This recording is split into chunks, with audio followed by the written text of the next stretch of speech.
创遭到多方质疑。媒体向您发出邀约，希望您能谈。 Di sisi lain Shui juga mengetahui tentang permasalahan Xian tersebut. Akhirnya Shui langsung menghubungi Chen untuk mengetahui keadaan di perusahaan Xian.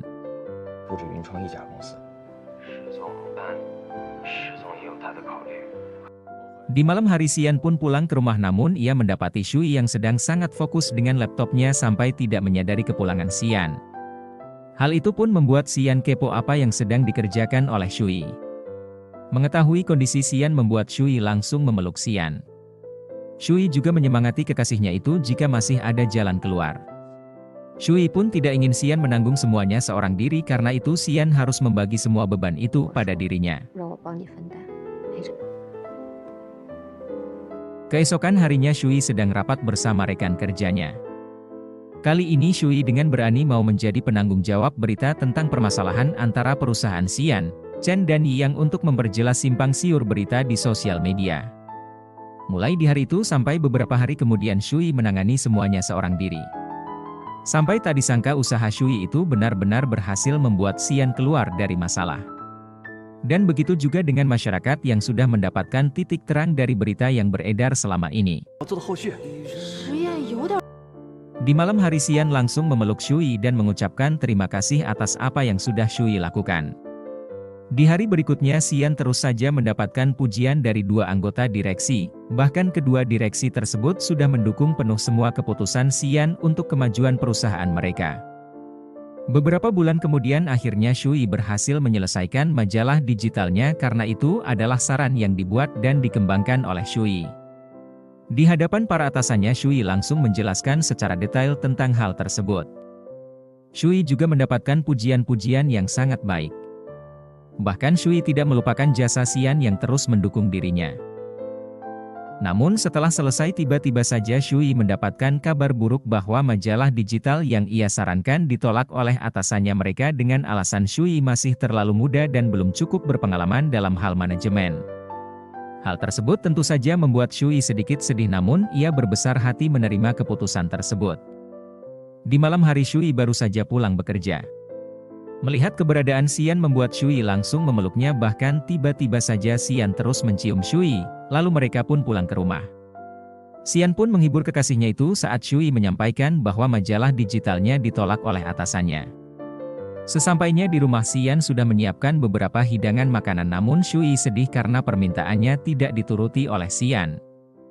Tetapi Shui tetap bisa kembali bahagia dengan membuat Xian terlihat begitu imut memakai bando kecil dan mereka juga saling bersenda gurau satu sama lain. Keesokan paginya Shui sedang bersiap untuk pergi bekerja namun Shui tidak lupa memberikan kecupan di pipi Xian sebelum ia berangkat bekerja. Kecupan itu benar-benar membuat Xian bahagia. Di malam berikutnya salju turun dengan begitu indah namun Shui sedang tertidur di sofa. Akhirnya Xian pun membangunkan Shui karena Shui sangat menyukai salju. Lalu mereka bersama-sama memandangi salju tersebut sembari Xian yang terus memeluk Shui. Tak hanya itu mereka juga berciuman di tengah dinginnya suasana yang ada di sana.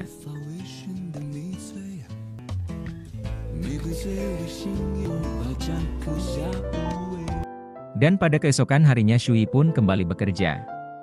Kali ini Shui memberikan kejutan untuk Qin Yu karena akhirnya Qin Yu berhasil diterima menjadi karyawan tetap di perusahaan mereka. Hal itu benar-benar membuat Qin Yu merasa sangat bahagia. Di sisi lain Xian sedang berkumpul bersama Guanji dan Yuyu. Tak berselang lama tiba-tiba saja Qin Yu juga ada di sana namun Qin Yu tidak mengetahui keberadaan mereka semua dan akhirnya Qin Yu terus saja memeluk dan mencium Yuyu karena Qin Yu sedang sangat bahagia. Alhasil hal itu pun dipergoki oleh Xian dan Guanji. Beruntung mereka begitu merestui hubungan mereka berdua.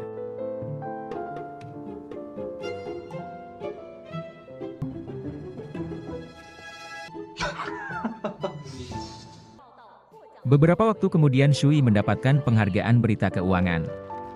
Penghargaan itu pun membuat Shui dan Xian terlihat sangat bahagia. Kabar baik pun juga ada pada perusahaan Chen karena kali ini perusahaannya sudah bekerja sama dengan perusahaan Yang. Bahkan mereka pun sudah sampai di tahap yang sangat maju dan menguntungkan.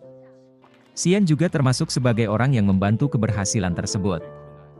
Setelah acara selesai tiba-tiba saja Xian ingin memakaikan cincin di jari Shui, namun Xian benar-benar tidak mengeluarkan kalimat-kalimat yang romantis.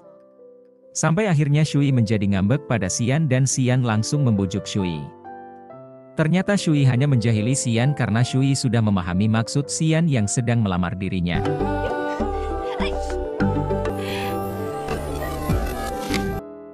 Keesokan harinya Shui dibuat terkejut oleh Bui karena tiba-tiba saja Bui memberikannya undangan sebab Bui akan segera menikah dengan Pak Guan.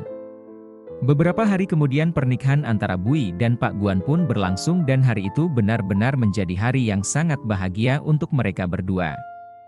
Begitu juga dengan semua orang yang ada di sana.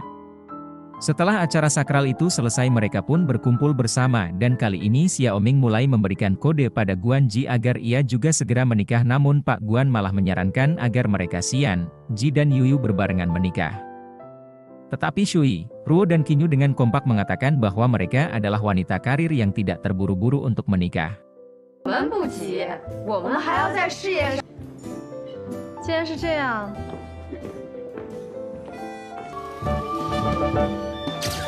Setelah beberapa hari berlalu akhirnya Shui dan Xianlah yang lebih dulu akan menikah. Shui juga menanyakan saran dari Ruo untuk memilih undangan pernikahannya. Lalu ketika Shui meminta saran dari Xian tentang dekorasi resepsi pernikahan, Xian malah tidak setuju dengan keinginan Shui. Hal itu pun membuat Shui sangat sedih dan marah pada Xian. Tetapi lama-kelamaan Shui malah lebih dulu membujuk Xian agar suaminya itu mau mewujudkan keinginannya. Beruntung akhirnya Xian pun menyetujui permintaan Shui. Setelah persiapan selesai tibalah hari bahagia untuk Shui dan Xian karena hari itu mereka akan menjadi sepasang suami istri yang sah. Namun ketika ayah Shui mengantarkan dirinya untuk bertemu Xian, Shui malah sudah langsung berlari dan memeluk Xian. Lalu janji pernikahan pun mulai dilangsungkan dan mereka berciuman untuk menutup acara sakral tersebut. Kebahagiaan mereka juga ikut dirasakan oleh semua orang yang ada di sana. 贫穷富贵都与彼此相伴不。我愿意。